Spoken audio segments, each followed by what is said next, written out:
তারপর? আমি মাহিরে আবার ফিরিয়ে নিতে এসেছি। আমাদের যে জায়গা থাকা উচিত সেখানেই ফিরে যাব। শুধু এতটুকু তোমাকে জানাতে চেয়েছিলাম। নোহা এবার সরাসরি ইরিনার চোখে চোখ রেখে বলল, তো ভালোই তো, নিয়ে যান। আমার কোনো আপত্তি নেই। তবে আমার মনে হয় না আহির আমাকে অতটাও অপছন্দ করে। একটু থেমে ঠোঁটের কোণে একটা মিষ্টি হাসি ফুটিয়ে বলল, বাই দ্য ওয়ে, আপনার জন্য শুভকামনা। ট্রাই করে দেখতে পারেন আপনি। বলে নির্লিপ্ত ভঙ্গিতে চলে গেল। পেছন ফিরে দেখার প্রয়োজনেও মনে করল না। ইরিনা শুধু দাঁড়িয়ে থেকে নুহার চলে যাওয়ার পথের দিকে তাকিয়ে রইল। নুহা ঘরে ঢুকতেই দেখতে পেল ইরিনা দরজা ঠেলে বেরিয়ে আসে। চোখাচোখি হতেই ইরিনা এক ঝলক তাকালো, কিন্তু কোনো কথা বলল না। নুহা দরজার দিকে তাকিয়ে কিছুক্ষণ দাঁড়িয়ে রইল, তারপর ঠান্ডা গলায় বলল, তা আপনি কবে ফিরে যাচ্ছেন? আহির একটু অবাক হয়ে তাকালো, যেন প্রশ্নটা বুঝে উঠতে পারছে না। কোথায়? নুহা হালকা হাসল। ইরিনা বলল আপনি তার সঙ্গে ফিরে যাচ্ছেন। আহির কয়েক মুহূর্ত নীরব রইল, তার মুখের রেখায় একটা অদ্ভুত ভাব ফুটে উঠল। তারপর ধীরে বলে উঠল, আপনি আটকাবেন না? নুহার ঠোঁটে একটা ম্লান হাসি খেলে গেল। প্রশ্নই আসে না। আহির গভীর দৃষ্টিতে তাকিয়ে রইল তার দিকে। নুহার চোখে কি একটু দোলাচল নেই? এভাবে সারা জীবন কি একা থাকবেন? জীবনে চলার পথে কাউকে তো দরকার। সেটা আমি বা হলাম, তবু কাউকে তো দরকার। নুহা তার চোখ নামিয়ে নিল। তার মানে ইরিনা যা বললেন তা সত্যি? আহির একটু হাসল। আপনার তো এসব নিয়ে কোনো আগ্রহ নেই, তাহলে জানতে চাইছেন কেন? নুহা কোনো উত্তর দিল না, নীরবে তাকিয়ে থাকলো আহিরের দিকে। চোখের গভীরে যেন এক অজানা প্রশ্ন লুকিয়ে আছে। আহির ধীরে ধীরে এক ধাপ এগিয়ে এলো, গম্ভীর গলায় বলল, আপনি আমার সঙ্গে থাকতে চান, আপনি আমাকে ভালোবেসে ফেলেছেন, কিন্তু সেটা লুকাচ্ছেন। কেন লুকাচ্ছেন? একবার বলেই দিন, আপনি কি চান? নুহা নিঃশ্বাস নিল গভীর করে। কয়েক মুহূর্তে নীরবতা দুজনের মাঝখানে এক অদৃশ্য দেয়াল তৈরি করলো। তারপর ধীরে ধীরে আহিরের চোখে চোখ রেখে শান্ত গলায় বলল, আপনি বলেছেন। আপনি কিন্তু একবারও বলেননি আপনি আমায় ভালোবাসেন। পরিষ্কার করে বলেননি আপনি কি চান। আহির চুপ করে গেল, যেন প্রশ্নটা তার জন্যই সবচেয়ে কঠিন হয়ে উঠেছে। নুহা তার দিকে একবার তাকিয়ে নিল, তারপর নিঃশব্দে ঘর থেকে বেরিয়ে গেল। আহির শুধু দাঁড়িয়ে রইল, দরজার ফাঁক দিয়ে বেরিয়ে যাওয়া সেই ছায়াটার দিকে তাকিয়ে। নিশি প্লিজ, আমার কয়েকটা কথা শোনো। সালমানের কণ্ঠে আকুলতা, কিন্তু নিশি এক কঠিন দৃষ্টিতে তাকালো তার দিকে। চোখের ভাষায় স্পষ্ট রাগ ও বিরক্তি। আপনি আবার এখানে? আমি কি আপনাকে বলিনি? সালমান দ্রুত হাত বাড়িয়ে নিশির হাত আলতো করে চেপে ধরল। শান্ত হও নিশি, আমি শুধু কয়েকটা কথা বলতে চাই, কথা দিছি। এরপর আর তোমাকে বিরক্ত করব না। নিশি বিরক্তভাবে হাত সরিয়ে নিল, গম্ভীর কণ্ঠে বলল, ঠিক আছে, বলুন। সালমান দীর্ঘশ্বাস ফেলল। এক মুহূর্ত নীরব থেকে ধীরে ধীরে বলল, আমি জানি আমি গুছিয়ে কথা বলতে পারি না। তুমি ঠিকই বলেছিলে, প্রেম ভালোবাসা আমার কাছে কখনোই গুরুত্ব পায়নি। এগুলো আমার কাছে ছিল তোমার পড়া উপন্যাসের বইয়ের মতো। একটা শেষ হলে তুমি যেমন আরেকটা শুরু করো, তেমনি। সে এক মুহূর্ত থেমে নিশির চোখের দিকে তাকালো, তারপর গভীর কণ্ঠে বলল, আমি এসব ভালোবাসায় কখনো বিশ্বাস করিনি। এগুলো আমার কাছে টাইম পাস ছাড়া আর কিছুই ছিল না। কিন্তু জানো নিশি, আমি জানি না কিভাবে বোঝাবো, তোমাকে নিয়ে আমার যে অনুভূতিগুলো হয় সেগুলো সম্পূর্ণ ভিন্ন, একদম নতুন। এটা ভালোবাসা কিনা আমি জানি না, তবে এটুকু জানি তুমি ছাড়া আমার জীবনে আর কেউ কখনোই আসবে না। হ্যাঁ, এটা সত্যি, আমার জীবনে অনেক নারী এসেছে, কিন্তু তোমার মধ্যে আমি এমন কিছু পেয়েছি যা আর কারোর মধ্যে পাইনি। তুমি আমার জীবনের সবচেয়ে অনন্য অনুভূতির নাম। আমি তোমার সঙ্গে জীবনের শেষ সময় পর্যন্ত কাটাতে চাই। নিশির ঠোঁটের কোণে তিক্ত হাসি ফুটে উঠল, কণ্ঠে কঠিন অথচ গভীর এক ব্যথা মিশে আছে। হয়েছে আপনার? আজ আমার প্রতি যে অনুভূতি জন্ম নিচ্ছে সেটাই তো প্রথমে সব মেয়ের প্রতি ছিল, তাই না? তারপর একদিন তাদের জায়গা ফাঁকা হয়ে গেছে, আপনি ছেড়ে দিয়েছেন। আমি কিভাবে বিশ্বাস করব আমার পরিণতি তাদের মতো হবে না?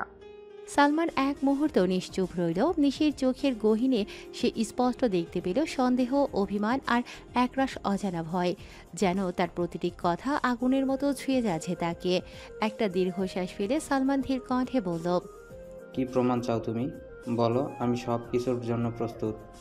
নিশি এক পলক তাকালো, তারপর গভীর স্বরে বলল, বিয়ে করতে পারবেন আমায়? যদি পারেন তাহলেই ভালোবাসার দাবি নিয়ে আমার সামনে আসবেন। বলেই সে ঘুরে দাঁড়ালো, দৃঢ় পায়ে সামনে এগিয়ে গেল, যেন আর পিছু ফেরার কোনো ইচ্ছে নেই। কিন্তু তখনই সালমানের কণ্ঠে বাজলো দৃঢ় সংকল্প। আমি রাজি নিশি। 3 দিন পর বাড়ি ফিরবো, তারপর বাবা মাকে নিয়ে আসবো, তারপর বিয়ে। এবার বলো, আমি কি হ্যাঁ ধরে নেব? নিশির পা মুহূর্তের জন্য থমকে গেল, যেন শব্দগুলো তার হৃদয় গভীরভাবে গেঁথে গেছে। কয়েক মুহূর্ত সে চুপ রইল, কিন্তু কোনো উত্তর দিল না। শুধু ধীরে ধীরে পা বাড়িয়ে চলে গেল। আর সালমান দাঁড়িয়ে রইল, তার দৃষ্টির সামনে এক অনিশ্চিত ভালোবাসার অস্তিত্ব রচনা করে। সকালের আলো ফোটার সঙ্গে সঙ্গে আরিফা বেগম ব্যস্ত হয়ে পড়লেন রান্নাঘরে। হাতের কাজের ফাঁকে ফাঁকে একবার করে সময় দেখছেন, যেন সব ঠিকঠাক হয়। আজকের দিনটা তো আর সাধারণ নয়। আজ অনন্যাকে পাত্রপক্ষ দেখতে আসবে। বিয়ের কথা আগেই ঠিক হয়ে আছে। আজ এক প্রকার আনুষ্ঠানিক সম্মতি ও আংটি বদলের আয়োজন। নুহা আর রমাও সাহায্য করছে তাকে, তবে নুহা রান্নার কাজে খুব একটা দক্ষ নয়। তবুও সে চেষ্টা করছে যেন কোনোভাবে কাজে লাগে। অন্তত রান্নাঘরে দাঁড়িয়ে শুধু ঝামেলা না করে কিছুটা সহযোগিতা করাই তার উদ্দেশ্য। কিন্তু রান্নার কাজ করতে করতেই নুহার মন বারবার ফিরে যাচ্ছে কালকের ঘটনার দিকে। লোকগুলো কার কথায় আহিরকে কিডন্যাপ করতে চেয়েছিল? কে তাদের পাঠিয়েছিল? এসব প্রশ্ন তার পিছু ছাড়ছে না। কিভাবে আহির এত স্বাভাবিক থাকতে পারে? এমন ভয়ঙ্কর ঘটনার পরও কিভাবে সে এমন নির্লিপ্ত? কিছু একটা সমস্যা তো আছেই। দুপুরের আগেই অতিথিরা এসে পৌঁছেছে। বসার ঘরটায় একটা গুঞ্জন ভরা পরিবেশ। আহির, রফমির, আফিয়া বেগম সহ পরিবারের বয়োজ্যেষ্ঠরা অতিথিদের সঙ্গে গল্পে মেতে উঠেছেন। অভ্যর্থনার ব্যস্ততা ছড়িয়ে পড়েছে পুরো বাড়িতে। অন্যদিকে নিশি অনন্যাকে সাজাতে ব্যস্ত। প্রতিটি গয়না, প্রতিটি সাজসজ্জার খুঁটিনাটি নিয়ে তার যত্নের শেষ নেই। অনন্যার রূপ যেন আরও ফুটে ওঠে। সে চেষ্টা চালিয়ে যাচ্ছে নিশি। ঠিক তখনই আরিফা বেগম নুহাকে ডেকে বললেন, নিশিকে নিয়ে এসো তো। নুহা গিয়ে নিশিকে আর অনন্যাকে নিচে নামিয়ে আনলো। সিঁড়ি বেয়ে নিচে নামার সময় আহিরের দৃষ্টি আটকে গেল নুহার উপর। আজ সে কালোর উপর গোলাপি কাজ করা একটা শাড়ি পরেছে, যা তাকে এক অনন্য আভায় মোড়ানো মনে হচ্ছে। আহির অবাক হয়ে তাকিয়ে থাকলো, যেন চোখ ফেরানো কঠিন হয়ে পড়েছে।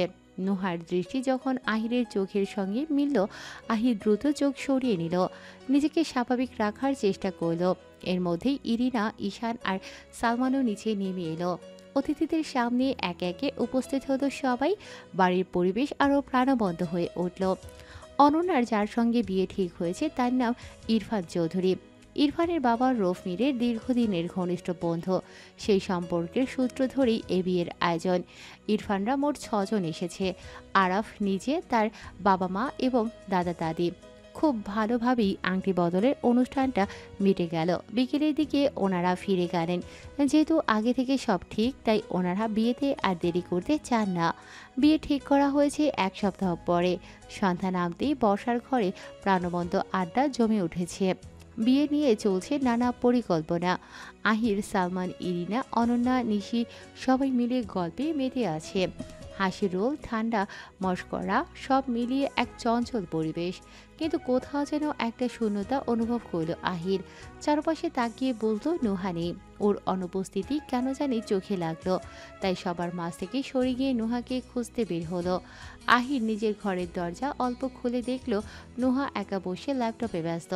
পাশে তার প্রিয় বিড়ালটি গুটিসুটি মেরে বসে আছে, যেন মনোযোগের অপেক্ষায়। আহির দরজার কাছে দাঁড়িয়ে বলল, আপনি এখানে, আর আমি আপনাকে কতক্ষণ ধরে খুঁজছি।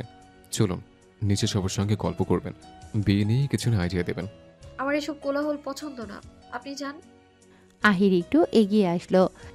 এভাবে একা থাকবেন কেন? সবার সাথে মিশলে দেখবেন ভালো লাগবে। এবার নুহা বিরক্ত চোখে তাকিয়ে বলল, আপনি এত স্বাভাবিক থাকতে পারেন কি করে আহির? এত বড় একটা ঘটনা ঘটলো, অথচ কাউকে কিছু বললেনও না। আর আপনি? নুহা বাক্য শেষ হওয়ার আগেই আহির ধপ করে বিছানায় শুয়ে পড়ল। হাত দুটো মাথার পেছনে রেখে এক দৃষ্টিতে সিলিংয়ের দিকে তাকিয়ে বলল, যখন আপনার সাথে আমার বিয়ের কথা শুনেছিলাম, তখন কিছু বুঝতে পারছিলাম না। সত্যি কি তখন আমার বিয়ের বয়স হয়েছিল? আমি তো বড় বড় স্বপ্ন দেখতাম, বিদেশ গিয়ে পড়াশোনা করব। তাই বিয়ের দিন পালানোর সুযোগ পেয়ে বেরিয়ে পড়লাম। এইচএসসি পরীক্ষার ফলাফল আসতে তখনও 2 মাস বাকি ছিল। আমি 2 মাস বাংলাদেশে অপেক্ষা করি। রেজাল্ট আসতেই সবকিছু ঠিকঠাক করে চলে গেলে মিতালি। ওখানে পড়াশোনা শুরু করলাম। সালমান আর ইরিনা তখন আমার প্রথম বন্ধু। আমি ওইখানে 3 বছর পড়াশোনা করি।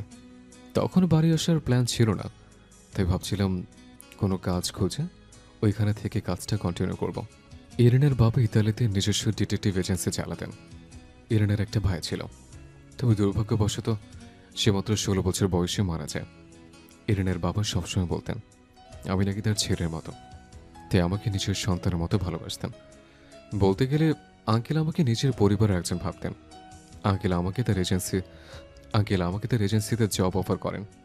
আমারও আগ্রহ ছিল, তবে ডিটেকটিভ হতে গেলে আমার দরকার ইতালিয়ান নাগরিকত্ব।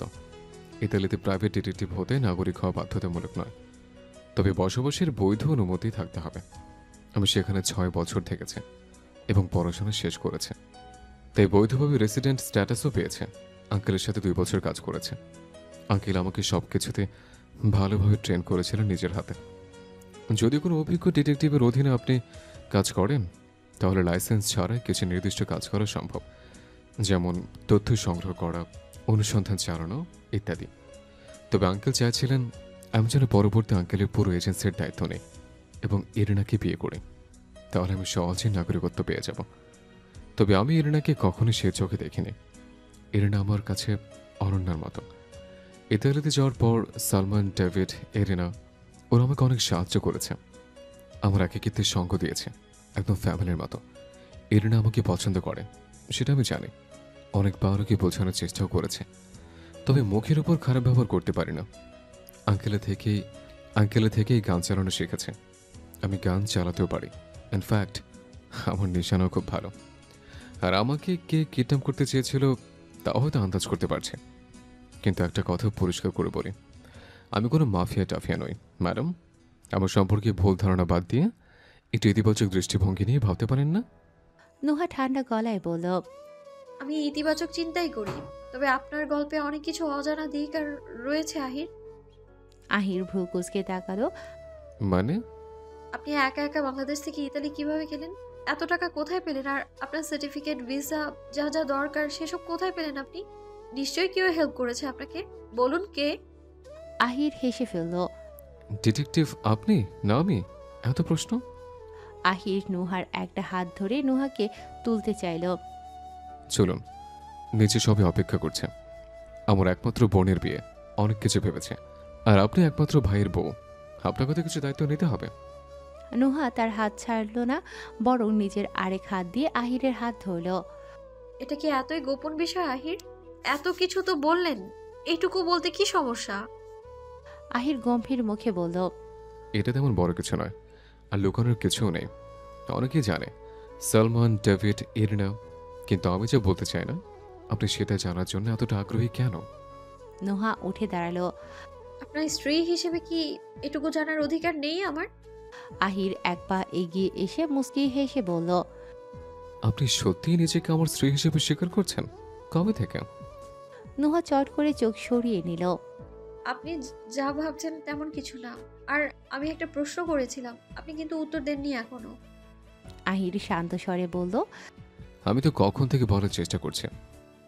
কিন্তু তার কথা শেষ হওয়ার আগেই নুহা পেছন ফিরল, হাঁটতে হাঁটতে বলল, তাড়াতাড়ি নিচে চলুন, সবাই হয়তো অপেক্ষা করছে। নুহা, একটা প্রশ্ন আমিও করব, উত্তর কিন্তু আপনাকেও দিতে হবে। আহির একটু হাসল, তারপর ধীরে ধীরে তার পেছনে হাঁটা ধরল। এই মেয়েটা যে তার জীবনে একটা জটিল রহস্যের মতো, সেটা আহির আরও একবার টের পেল। সকালের সূর্য উকি দিতে না দিতেই বাড়ির আঙিনায় বিয়ের প্রস্তুতির সরগম শুরু হয়ে গেছে। বাহিরে সাজসজ্জার কাজ চলছে, রঙিন কাপড়ে ঢাকা পড়েছে প্রবেশদ্বার। একেবারে যেন উৎসবের আমেজ ছড়িয়ে পড়েছে পুরো বাড়িতে। বাড়ির সবাই তখন খাবার টেবিলে বসেছে। নাস্তার আয়োজন বেশ জমকালো। গরম পরোটা, নেহারি, হালকা মিষ্টান্ন আর ধোয়া ওঠা দুধ চা। হাসি আড্ডার মধ্যেই সকালের নাস্তা চলছিল।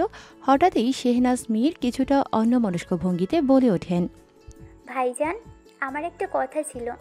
যদি ঈশানের সাথে নিশির বিয়ে হয় তাহলে বিষয়টা কেমন হয়?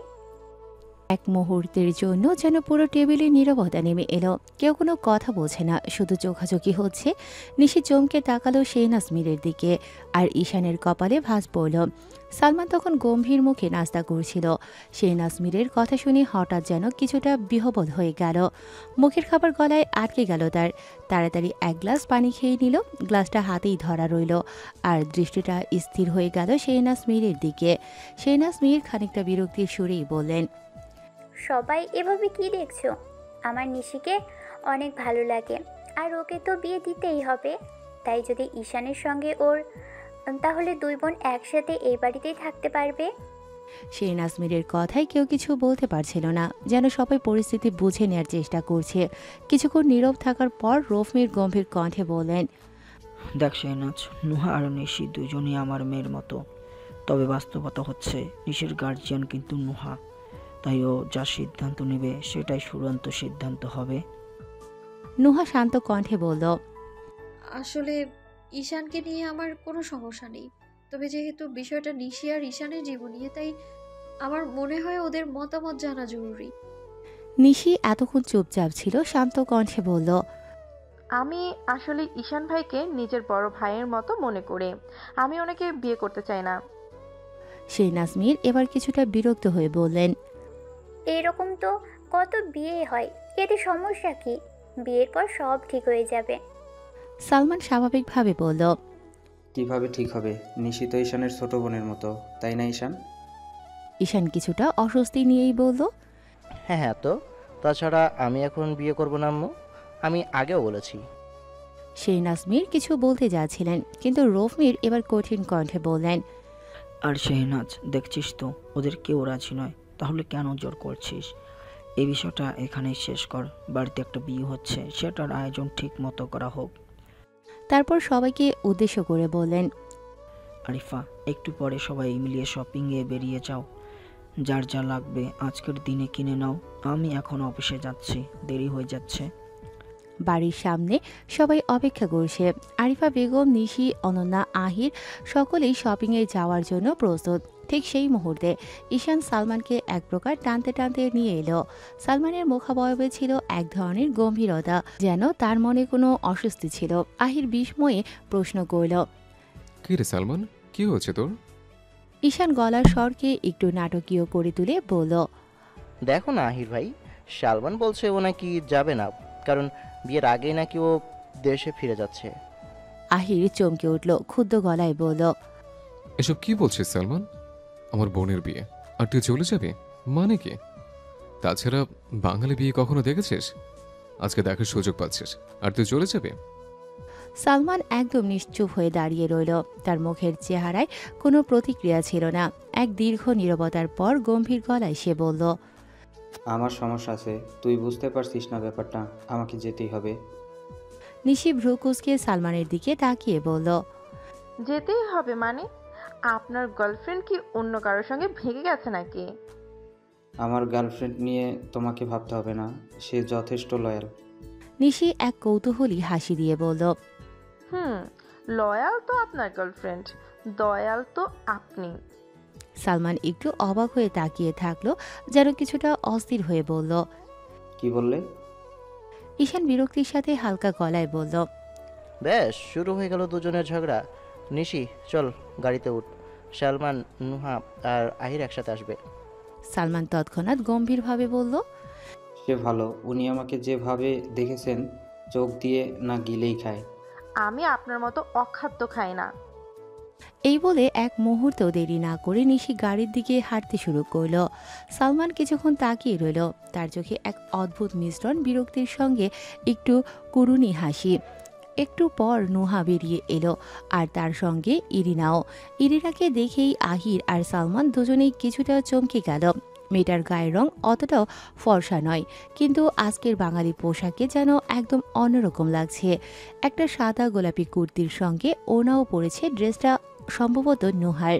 সাধারণত ওয়েস্টার্ন পোশাকে অভ্যস্ত ইরিনাকে এই রূপে দেখে ওরা যেন কিছুক্ষণের জন্য হতবাক হয়ে গেল। ওরা কাছে আসতে সালমান ভ্রু উঁচিয়ে বলল, তুই যাবি? ইরিনা চোখ বড় করে বলল, কেন সানবি, আমি যেতে পারি না? এই প্রথম একটা বাঙালি বিয়ে দেখবো, অনেক মজা করব। আর আজকে মার্কেট থেকে প্রচুর শপিং করব। মম আর ড্যাডের জন্য কিছু জিনিস নিয়ে যাব। সালমান মুখ কুঁচকে বলল, মনে হচ্ছে আমাদের জন্য কিছুই কেনার সুযোগ থাকবে না। আহির হেসে বলল, আচ্ছা ঠিক আছে, গাড়িতে ওঠ। এরিনা, তোর যা ইচ্ছে কিনিস। নুহা, চলুন। ঈশান অলরেডি বেরিয়ে গেছে। আহির ড্রাইভিং সিটে বসতেই ইরিনা দ্রুত গিয়ে তার পাশের সিটে উঠে পড়ল। নুহা একবার আহিরের দিকে তাকালো, কিছু না বলেই সালমানের পাশের সিটে গিয়ে বসে পড়ল। গাড়ি স্টার্ট নেয়ার মুহূর্তেই ইরিনা আয়নার দিকে তাকিয়ে বলল, আহির, বাঙালি পোশাকে আমাকে কেমন লাগছে বলতো? সালমান হঠাৎই গুনগুন করে বলতে লাগলো, পেতনির নাতনি। আহা, লায়লা। আহির সঙ্গে সঙ্গে চোখ বড় করে বলল। সালমান, সালমান একদম নির্দোষ মুখ করে বলল, কি, আমি তো গান গাইছি। এটা একটা বাংলা গান। ইরিনা, তোকে ভালোই লাগছে। গাড়ি চলছে, আহির চুপচাপ চালাচ্ছে, তবে মাঝে মধ্যে ইরিনা আহিরকে ডাকছে, তাকে কিছু দেখাচ্ছে আর প্রশ্ন করছে। পেছনে নুহা আর সালমান তাদের নিজেদের আলাপ করছে, আর আহির মাঝে মাঝে গাড়ির সামনের গ্লাসে দৃষ্টি ফেলে নুহার দিকে তাকাচ্ছে। সালমান হঠাৎই বলল, ইরিনা, তোকে ভালোই লাগছে। ভাবি, আপনি জানেন ইতালিতে মেয়ের অভাব নেই, কিন্তু আপনার মতো মেয়ে আমি একটাও দেখিনি। আপনি সত্যি অনেক সুন্দরী। আমি যখন প্রথম আপনাকে দেখেছিলাম তখন তো পুরোই এই আহিরের ক্রাশের বাংলা যেন কি। আহির তৎক্ষণাৎ গলায় এক ক্রাশ বিরক্তি নিয়ে বলল, তোর মাথা, তুই একটু চুপ করবি? আমার মাথা ব্যথা করছে, তোকে গাড়ি থেকে নামিয়ে দেব। ইরিনা আহিরের মাথায় হাত দিয়ে মৃদু কণ্ঠে বলল, কোথায় ব্যথা করছে আহির? তুই তো ব্যান্ডেজ কখন তুলিসনি, ওষুধ ঠিকমতো খাচ্ছিস? সালমান আবার বলল, আমি তো সত্যি কথাই বলছি, তুই রাগ করছিস কেন? ভাবি, আপনার চুলে এটা কি লেগে আছে? একথা বলার সাথে সাথে সালমান নুহার চুলে হাত দিতে যাবে, কিন্তু ঠিক তখনই আহির হঠাৎ গাড়ির ব্রেক টানল। ইরিনা আতঙ্কিত হয়ে বলল, আহির, কি হয়েছে? আহির গম্ভীর স্বরে বলল, সালমান, সামনে আয়, ড্রাইভ কর, আমার মাথা ব্যথা করছে। আহির গাড়ি থেকে নেমে পেছন সিটের দরজা খুলে সালমানকে বলল। কি হলো, বের হতে বললাম তো। সালমান বের হতে হতে আহিরের কানে কানে বলল। নাটক ভালোই শিখেছিস ভাই। আহির নুহার পাশে বসে একটা নিঃশ্বাস নিয়ে বলল। কি হলো, গাড়ি চালা, বসে আছিস কেন? সালমান শান্তভাবে বলল। তোর বেশি শরীর খারাপ লাগলে ইরিনার সাথে হসপিটালে চলে যা। ভাবি আর আমি এখান থেকে একটা গাড়ি ধরে চলে যাচ্ছি। তার দরকার নেই। সালমান হাসতে হাসতে বলল। তাহলে ঠিক আছে। একটা শাড়ির দোকানের একপাশে ঈশান, সালমান, আহির দাঁড়িয়েছিল। হঠাৎ করে ইমরান আর শিফা সাথে দেখা হলো। ইমরান এসে আহিরের সাথে কিছুক্ষণ কথা বলে চলে গেল। সেদিকে তাকিয়ে সালমান হাসতে হাসতে বলল। ঈশান, তুই জানিস ওটা আহিরের এক্স গার্লফ্রেন্ড ছিল। আহিরের যাওয়ার পর ওর বন্ধুকে বিয়ে করে এক বাচ্চার মা হয়ে গেছে। আহির বেচারা বাড়ি ফিরে কত বড় সারপ্রাইজ পেল। সালমান আরও জোরে জোরে হাসতে লাগলো। ঈশান মুচকি হেসে বলল। আজকে আহির ভাই শেষ, আর আহির ভাইয়ের হাতে তুই শেষ শানভি। সালমান পেছনে ফিরে দেখলো নুহা পেছনে দাঁড়িয়ে আছে। নুহা বলল। আহির ক্রেডিট কার্ডটা দিন। আন্টি বললেন এখানকার কেনাকাটা শেষ। আহির কার্ডটা এগিয়ে দিতেই নুহা তা নিয়ে চলে গেল।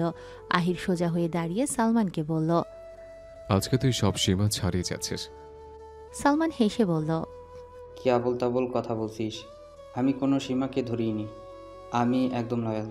ধরা ছাড়া কাজ আমি বাদ দিয়েছি। বলে সালমান চলে যেতে যেতে বলল। এখানে কাজ শেষ, চল আহির।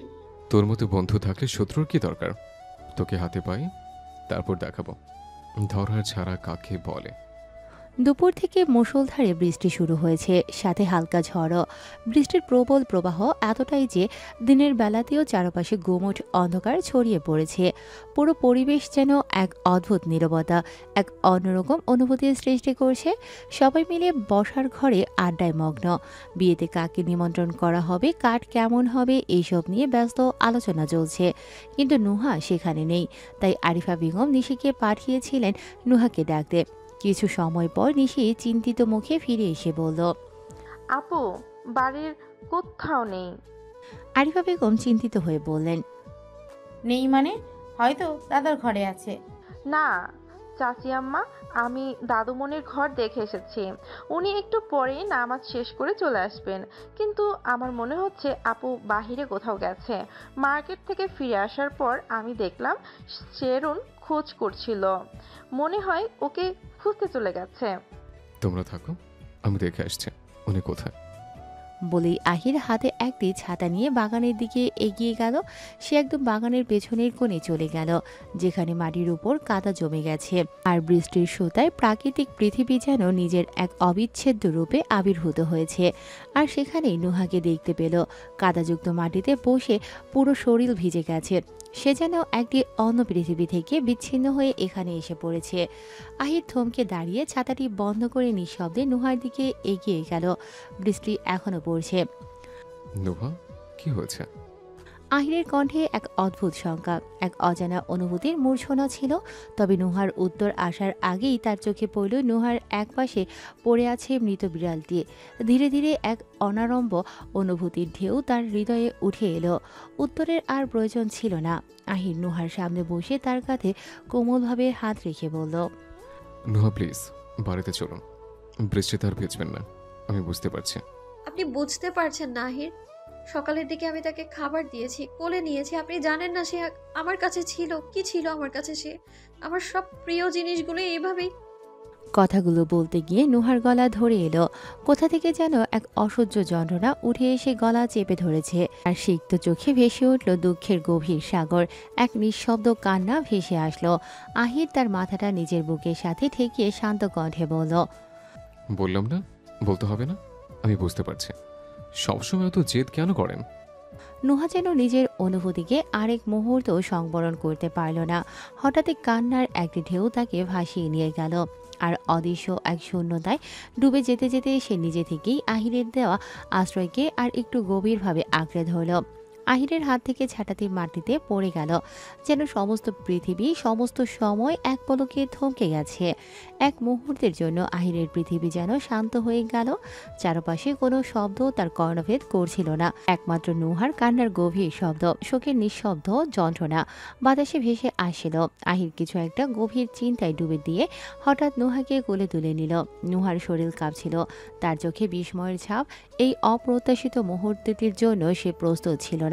কাপা কণ্ঠে বলল, কি করছেন আপনি? নামান আমায়।